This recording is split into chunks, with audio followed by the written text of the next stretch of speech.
I'd studied philosophy, and it didn't satisfy me.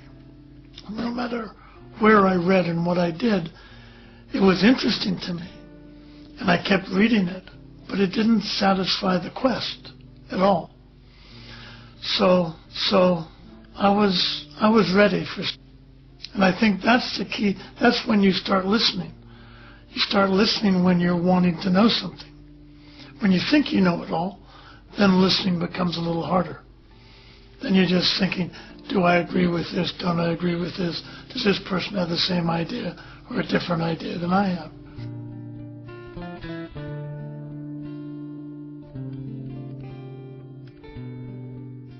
I met a 13-year-old from India who said, I can show you.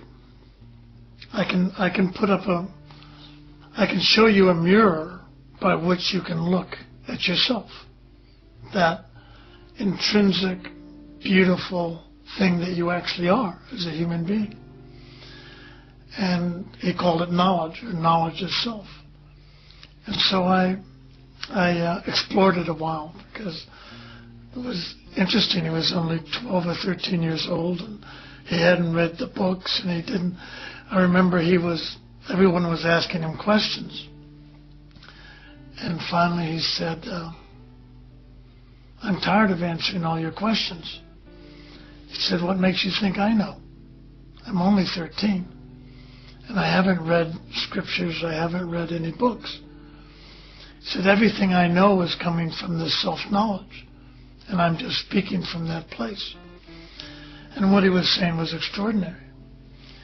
And but he said, I'm tired of answering your questions. I'm offering you this same knowledge, this same way to look at what you know. So why not ask me for that and get all your own questions answered?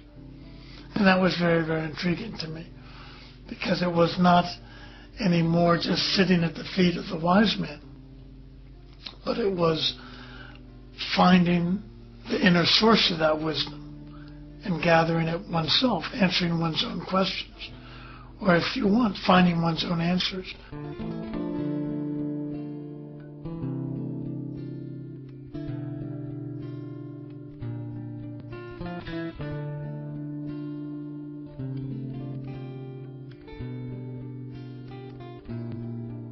At the time, I just remember there's something real happening here, and I want to follow this. He wasn't giving the answers.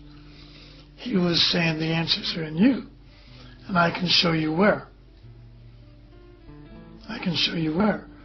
So I said, that can't be, because I had a self-image, and, there's not wisdom in me, and there's not love in me, and there's not joy in me, and there's not peace in me.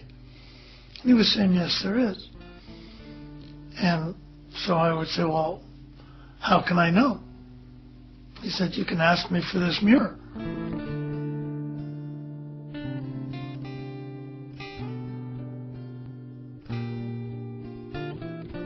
And if, when you look in that mirror, you see the fulfillment to your thirst, then you'll know that what I gave you, he said, was pure water. If it doesn't fulfill your thirst, then you'll know that what I gave you was not pure water, or that you were not really thirsty. So I said, aha, it's empirical. This isn't a philosophy to believe in. This is something I can test, I can validate within myself.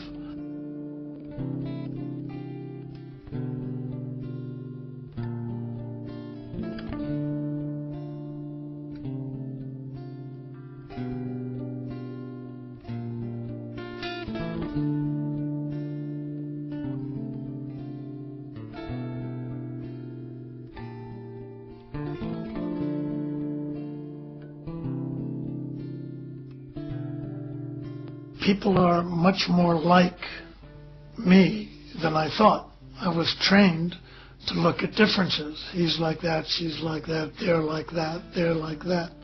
So to see I thought knowing people was knowing how they were different. Now it's quite different. It's how they're the same. That quest is the same. That consciousness that's looking out their eyes is the same as the consciousness that's looking out of my eyes.